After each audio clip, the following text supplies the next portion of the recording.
Nakain rin ba kayo mga bossing ng sinigang na dalag? Tara, diskartehan natin yan. Minsan lang makatsyempo sa palengke ng ganitong klaseng isda, kaya hindi ko na pinalampas pa. Sa totoo lang, ang tipo ko sana dito ay ginataan. Pero dahil nakalimutan kong magpabili ng gata, isisigang ko na lang. Hindi na bali at primera klaseng diskarte din naman. Lalo na't napakalamig ngayon ng panahon at panay-panay ang pag-ulan. Sabaw talaga ang kainaman. Pagkatapos ko nga itong matanggalan ng hasang at laman loob at makaliskisan, sunod ko naman itong hihiwain sa katamtamang parte at laki. Ganitong sukat ng dalag ang masarap sa bawan.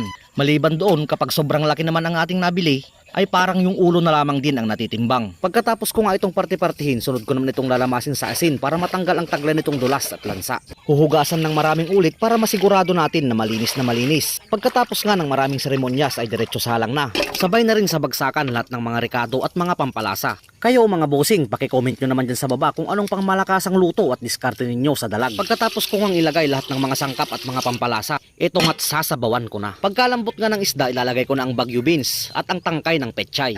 Mga ilang minuto lang, isusunod ko naman ang mga dahon. Pagkalanta ng petchay, sunod ko namang ilalagay ang sinigang sa sampalok bilang pampaasim. Ganun lang kadali at kasimple mga bossing. Luto na po ang ating napakasarap na sinigang na dalag. Maraming salamat sa panonood mga bossing. God bless.